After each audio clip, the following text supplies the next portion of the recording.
नमस्कार दोस्तों, मैं विकास शाक्य एक बार फिर से आप सबका स्वागत करता हूं अपने चैनल पर। और आज हम संस्कृत में धातु रूप में लिट लकार के बारे में पढ़ेंगे। अब ये हमारा जो है 7वां रूप होगा, धातु रूप होगा, उसके बारे में हम पढ़ने जा रहे हैं जो कि लिट लकार है। आइए सबसे पहले इसके बारे में जानकारी लेते हैं कि लिट लकार होता क्या है, लिट लकार कब इस्तेमाल किया जाता है। लिट लकार जो है ये परोक्ष भूतकाल, ठीक है, परोक्ष भूतकाल में इस्तेमाल किया जाता है। इसका मतलब क्या होता है? अंग्रेजी ज्यादा अच्छी आती है लोगों को, तो पास्ट परफेक्ट टेंस, ये कुछ और नहीं है, पास्ट परफेक्ट टेंस है। यानी जो काम पास्ट में पूरा हो चुका हो और आपने देखा हो, वो पास्ट परफेक्ट टेंस में आता है। जो काम पास्ट में हुआ हो, पूरा हो चुका हो, अधूरा ना रहा हो, ठीक है, वो पास्ट परफेक्ट टेंस में आता है। वहां पे हम लिट लकार का इस्तेमाल करते हैं। लेकिन जो नॉर्मल आपका भूतकाल होता है, जो पास्ट टेंस होता है, ठीक है, उसमें हम क्या यूज करते थे? उसमें हम जो हमारा होता है लंग लकार, उसको यूज करते हैं, ठीक है। जैसे वह पढ़ा, सह अपठत, वह पढ़ा। अब पढ़कर के पूरा किया काम या नहीं वो हमें नहीं पता, वह पढ़ा, बस हमें इतना ही पता है वह पढ़ा। जहां पर काम के पूरा ना होने का बोध हो या जहां पर काम पूरा ना हुआ हो, ऐसा कोई काम जो पास्ट टेंस की बात हो रही हो, जहां पे काम पूरा ना हुआ हो, वहां पे लंग लकार यूज होगा। लेकिन जहां पर काम के पूरे होने की बात हो रही हो, वहां पे हम क्या यूज करेंगे? लिट लकार यूज करेंगे, ठीक है। लिट लकार का इस्तेमाल कहां पर किया जाएगा? जहां पास्ट में कोई काम पूरा हो चुका हो, वहां पर लिट लकार होगा। अब यहां पर दो तीन नियम है लिट लकार के जो आपको याद रखने चाहिए। पहला नियम तो ये है जो अभी आपने समझा कि जो पास्ट में काम पूरा हो चुका हो, पास्ट परफेक्ट, परफेक्टली पूरा हो चुका हो, वो हो गया आपका, लिट लकार का यूज होगा। दूसरा, आपने कोई इतिहास का विषय उठाया और इतिहास के बारे में बात कर रहे हैं, जैसे राम ने रावण को मारा, तो कोई काम अगर पास्ट में पूरा हो चुका है और वो हिस्ट्री का विषय है या इतिहास का विषय है, तो उसे हम कहां यूज करेंगे? उसमें हम किसका यूज करेंगे? लिट लकार का ही यूज करेंगे, ठीक है। तो ये आपका लिट लकार इस्तेमाल होगा अगर आपका हिस्ट्री का सब्जेक्ट है वो, तो ठीक है। तीसरा नियम आपको याद रखना है इससे रिलेटेड कि उत्तम पुरुष में, उत्तम पुरुष कौन होता है? उत्तम पुरुष वो होता है जो स्वयं बात को बता रहा होता है, जो बात को बताने वाला होता है, उसको उत्तम पुरुष कहते हैं। तो जो उत्तम पुरुष होता है, अगर वो स्वप्न में कोई चीज देखता है, ठीक है, सपने में कोई चीज देखता है और सपने में कोई चीज देखते समय ही वो काम पूरा हो जाता है, सपने में ही वो काम पूरा हो जाता है। जैसे कि सपने में मैंने खाना खाया, तो ऐसी कोई भी स्थिति हो जहां सपने में ही कोई काम पूरा हो गया, तो वहां पर भी उत्तम पुरुष के साथ कौन सा इस्तेमाल होता है? लिट लकार इस्तेमाल होता है। यानी पास्ट परफेक्ट टेंस वहां पर होता है और वो पास्ट परफेक्ट टेंस यानी कि लिट लकार का इस्तेमाल हम वहां पर करते हैं, ठीक है। नियम आपको याद रखने हैं और याद रखने के लिए तरीका वही है, अभ्यास। याद कुछ करना नहीं है, सिर्फ अभ्यास करना है। लिट लकार उठा लिया, आज लिट लकार उठा लिया, 2 दिन बाद कल जो है कुछ और उठा लिया, बिल्कुल जंबल अप करके। किसी दिन लंग लकार उठा लिया, रैंडमली किसी दिन जो है लिट लकार उठा लिया, लट लकार उठा लिया, प्रेजेंट टेंस उठा लिया, कुछ भी उठा लिया। तो रैंडमली कोई भी चीज जब आप उठाते हुए चले जाते हैं, उसको पढ़ते हुए चले जाते हैं, 8-9 सेंटेंसेस बनाए और उनको ट्रांसलेट किया, तो ऐसे करने से आपको 15-20 दिन के अंदर, 1 महीने के अंदर ज्यादा से ज्यादा आपको काफी आसानी होने लगेगी। और ये जो रूप है ना, ये आपको अलग से याद नहीं करने पड़ेंगे, ये याद हो जाएंगे, ठीक है। आपको अभ्यास करना होगा केवल, तो केवल और केवल अभ्यास ही मुख्य है।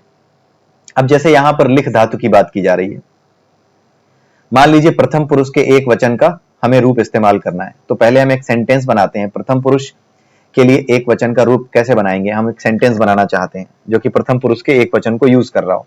प्रथम पुरुष कौन होता है? जिसके बारे में कोई बात बताई जाती है, वो प्रथम पुरुष होता है, ठीक है।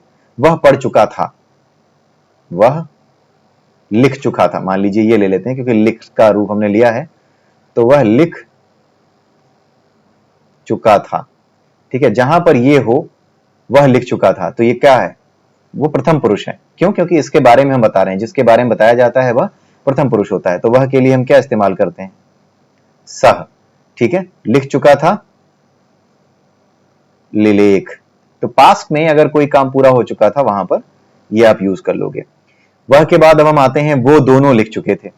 अगर कोई कहे कि वो दोनों, द्विवचन यानी वो दोनों लिख चुके थे, प्रथम पुरुष वो दोनों, ठीक है, प्रथम पुरुष कौन होते हैं जिनके बारे में बताया जा रहा है, तो वो दोनों उन दो लोगों के बारे में बता रहे हैं।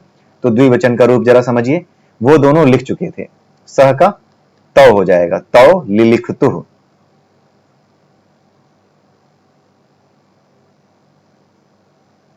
तौ लिलिखतुः, ठीक है, वो सब लिख चुके थे।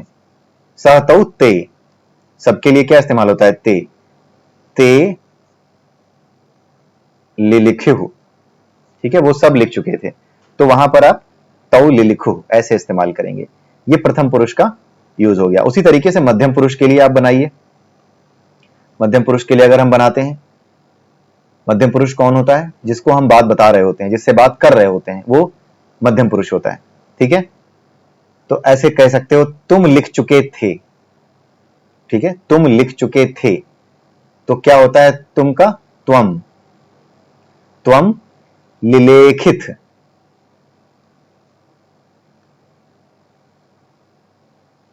ठीक है, त्वम लिलेखित, ये प्रथम पुरुष का हो गया। ये आपका एक वचन का हो गया। द्विवचन का क्या होगा, तुम दोनों लिख चुके थे, जिससे बात करते हैं वही मध्यम पुरुष होता है। तो तुम दोनों लिख चुके थे, तो क्या होगा, युवाम, युवाम लिलिखतुः, लिलिखतुः।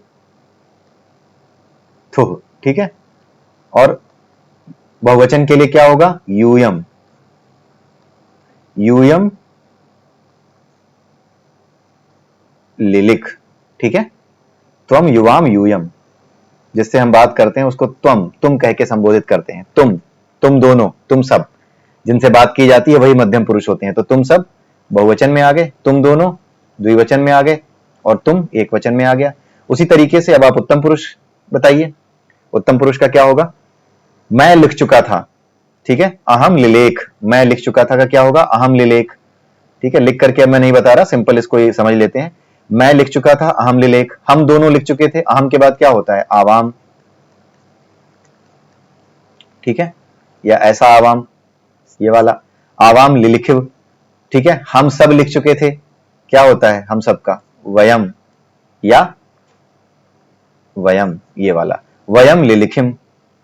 तो इस तरीके से आप शब्द बनाते, वाक्य बनाते जाइए और उनके रूपांतरण यानी कि उसके ट्रांसलेशन आप करते जाइए। तो आई होप कि आपको लिट लकार का पर्पस समझ में आया होगा, लिट लकार क्यों यूज किया जाता है।